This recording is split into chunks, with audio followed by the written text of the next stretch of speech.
Bom, eu vou falar um pouco sobre o reino Monera, são o reino das bactérias, e que tem muitas características importantes e diversos fatores.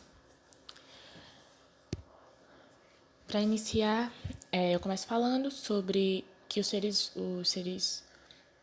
do reino Monera, as bactérias, elas são seres vivas unicelulares, ou seja, são compostos por apenas uma única célula. A própria célula é a bactéria. A célula também é procarionte, pode ser procarionte, e não tem núcleo ou organela. As bactérias podem ser patogênicas ou não patogênicas.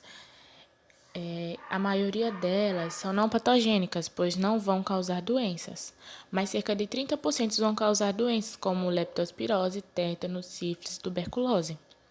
Elas também podem ser autótrofas e heterótrofas. As autótrofas produzem o seu próprio alimento, que são chamadas de cianobactérias, que fazem fotossíntese, como as plantas que também fazem esse mesmo processo de fotossíntese. As heterótrofas, elas consomem matéria orgânica do ambiente, como do solo, do esgoto. Elas vão em busca do seu alimento. Muitos atuam como decompositores, junto com os fungos. As bactérias também possuem reprodução assexuada, que é chamada de bipartição.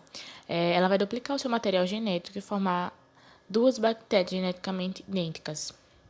As bactérias também vivem isoladas ou em colônias. As que vivem isoladas, elas só podem ser vistas por microscópio. E as que vivem em colônias, elas podem ser vistas a olho nu.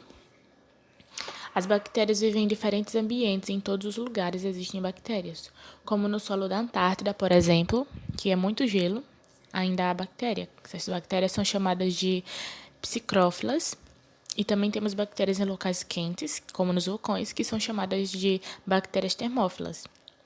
Também há bactérias em lugares com grande quantidade de sal, no nosso organismo, no nosso intestino, em ambientes ácidos, no canal vaginal da mulher, que é muito importante essas bactérias do canal vaginal porque elas previnem infecções, e também há bactérias na pele.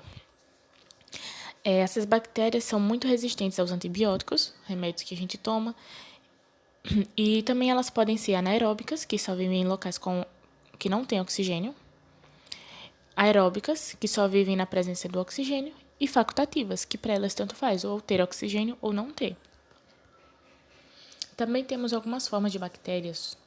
Dentre elas temos cocos, streptococcus, estafilococcus, cecina, bacilos, cocobacilos, vibriões.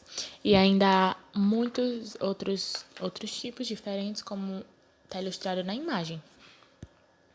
Como é a estrutura de uma bactéria? Como nós podemos identificar?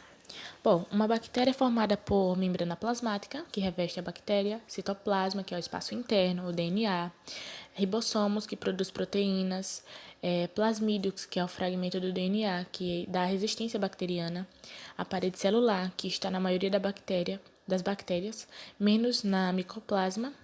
A parede celular é formada por peptidioglicanos, que são carboidratos.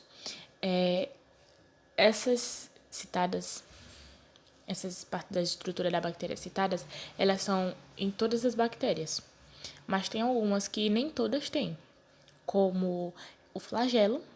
Não são todas as bactérias que têm, que é esse rabinho que faz com que a bactéria se mova. É formada por flagelina, que é uma proteína.